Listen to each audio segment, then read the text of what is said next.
Sidereal Confluence. Sidereal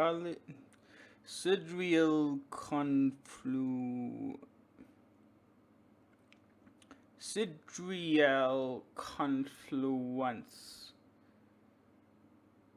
Right. Okay. I think I got it.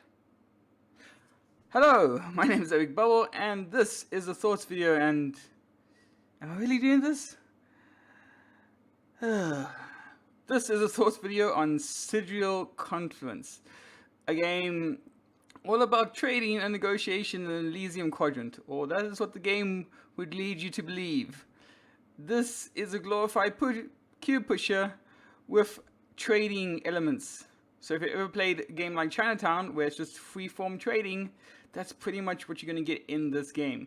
And to start it off, if you don't like talking to other people, this is not the game for you. If you don't like making screwy deals, this is not the game for you. If you like deals, probably just go look at Twilight Imperium. Right, so as always, this is my thoughts video. So this is where I say if a game is good or bad, why do I think that, and generally going to advise you to want to buy it or sell it. Basically, what I'm saying is that Sidereal Confluence is not the game for me, and I don't think it's going to be the game for you either. I'm not going to go into the entire rules of the whole thing. It's going to take far too long, and quite frankly, I'm getting tired of WizKids. If you watch my previous videos, I often talk about what I think of the designer's weight in the game and the publisher's weight in the game. The designer obviously has to create the game, come up with that game idea, make sure the game plays properly, and the publisher is generally responsible for making sure the game is balanced, and also adding things like production value, making sure the components are up to good quality, and making sure the theme is meaty and juicy and fits nicely with what you're trying to sell out. WizKids are crap at it.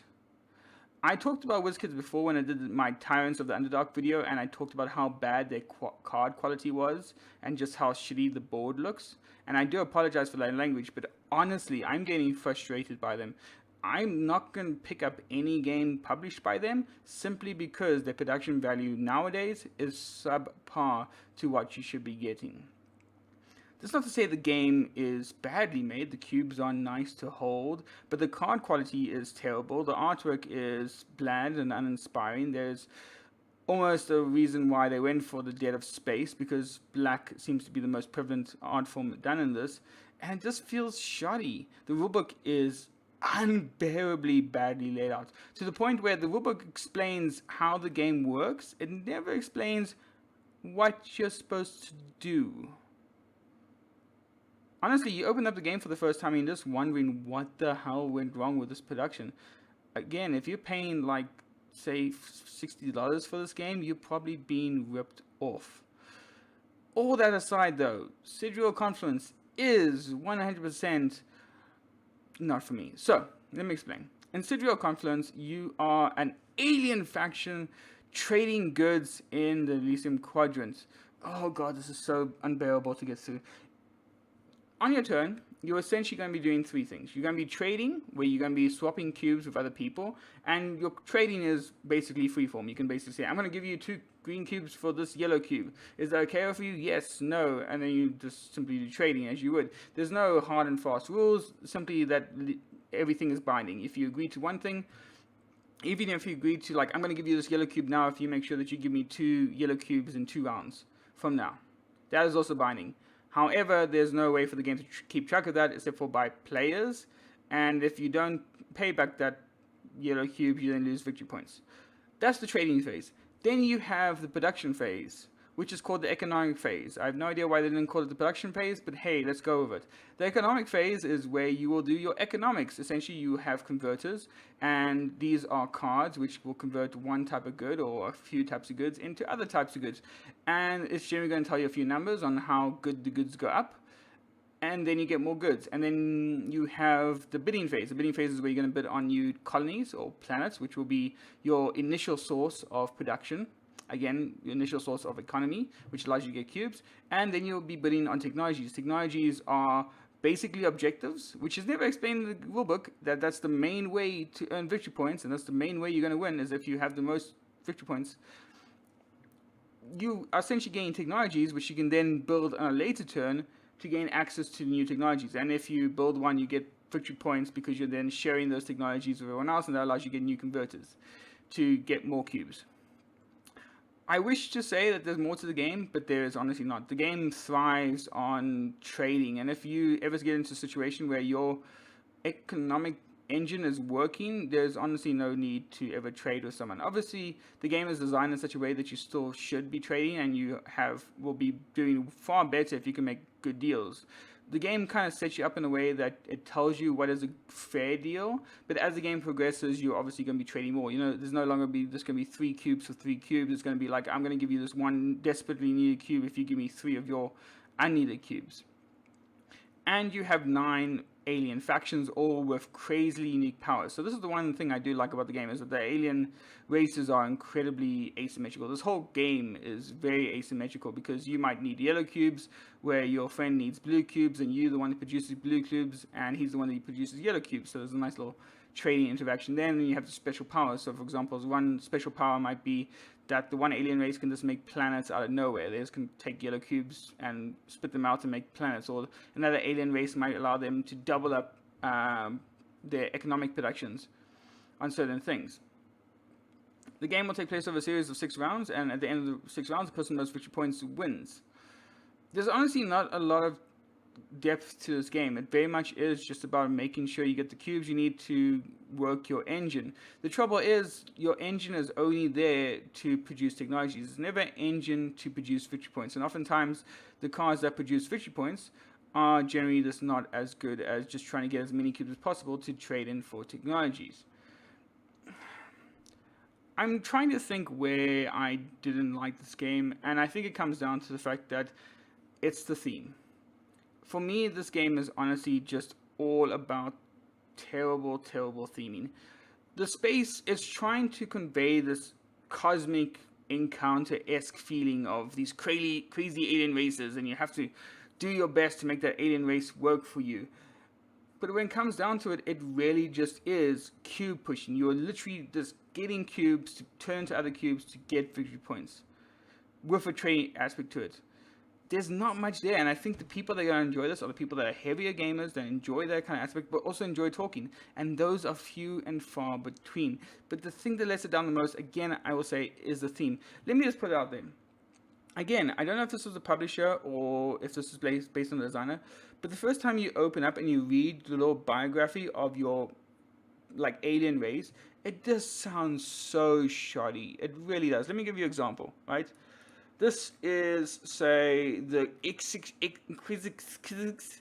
They are enthusiastic, short-sighted, flighty, like to be heroes, and dangerously brilliant in sideways sorts of way. What? They developed written communication before sapienism and mastered electricity before fire. Go on. To solve their overpopulation problems, the Krzyks invented the null space drive, and an engine that would instantly throw a starship into the heart of whatever star it was more or less pointing at. This doesn't work for me. This really doesn't work for me. There's no like, oh, this is an alien race of long-standing history. There's not like this Twilight Imperium thing where your alien race comes alive. This is just like baby's first steps when it comes to fantasy world building. There's not much to here, and when it does, it just kind of breaks down, and it doesn't help the first time you read it. If you don't know the rules, your rulebook for the actual races just sounds like madness. For example, let's go. The phase by running the converter at the top.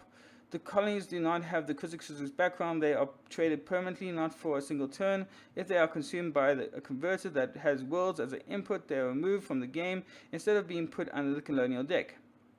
Did you understand it? No. Did I understand it the first time? No. Did I have to go through the rules, which are badly written, and then I understood what that means? Yes. This is not an easy game to get into, but it doesn't make it any easier when you have nothing to go on. There's no inspiration. The alien races sort of make sense of what they're trying to do, but I honestly think this theme doesn't work. You are just simply glorified cube pushers with a trading aspect. And I think, here's the thing. I think this game would have been done so much better if it was trading in the Mediterranean. And I know that sounds silly. You're basically saying, well, Simon, we have plenty of games that are trading in the Mediterranean, but that's far more accessible. If you are trading cannonballs and spice and rare goods and weapons, that feels a lot more relatable than pushing around cubes that are green and yellow and blue that are essentially supposed to be culture and influence and electricity and technology. Honestly, if this was trading in the Mediterranean and all of these alien races were essentially this like famous traders, I think that it would have been a better theme. If your planets that you had to colonize instead were just simply the ships that you were bidding for or trying to buy with your money, that would have made a lot more sense. And I feel like the designer and the publisher, for their effort to push this game to 11 when it comes to theme, they just overshot the boundaries to the point where the theme kind of works against it. The theme is not exciting for me. And here's the thing, I don't have that many space games, and I love space. You know, Eclipse has been one of my long-time standing favorite games. I enjoy Cosmic Encounter occasionally when the alien races make sense and they work. And it's also just the weirdness of space. And then you have Twilight Imperium, which is this glorified space game of epic combat. And then you have this trading in the Mediterranean. Like, here's the thing, go to this video right now and block out the words Elysium Quadrant and replace that with trading in the Mediterranean. And you'll be a lot more excited, I promise you. I really want to say this game has more to going for it. I want to applaud it for its wildly different alien races. I want to applaud it for the fact that you can go up to 9 players. I want to applaud it because the concept is so unique. It's taking Chinatown and just a concept of this open trading and taking it to the extreme. But at the same time, I bounced so hard off of it that I feel let down by it. And again, it's not just simply because the publisher has done a terrible job when it comes to the quality of this production, but it's also just because this game doesn't inspire me to trade. If I am a famous trader in the Mediterranean and I'm trading my spice for silk, that honestly gets me a bit more excited than my ascendancy doing the huge whale, exotic ice forms, unique wild resource. Again, I should point this out. I don't hate a lot of games. There are very few games that I dislike immensely. You know, things like Fury Dracula and Cypher games I don't like at all.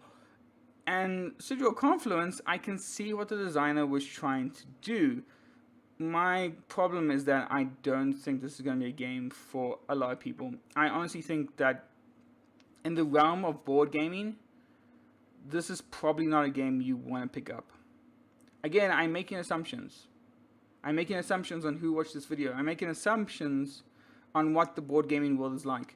But I don't see this lasting. If anything, I think this is just going to be a blip in the radar. It's going to be a cool, edgy trading game that no one will play. And the times you do play it will be at a convention with 9 other players and you're just going, what the hell is going on? Anyway, that's going to be it for me. That's going to be it for my thoughts video. If you, of course, have liked this, remember to hit subscribe. And, of course, hit that like button. If you think trading in the Mediterranean would be a better theme, then maybe leave it down in the comments. I love hearing from you guys. And, of course, see me next time. I promise to do a video once a week. And I'll hopefully will keep to that. Anyway, again, thanks so much for watching. Bye-bye.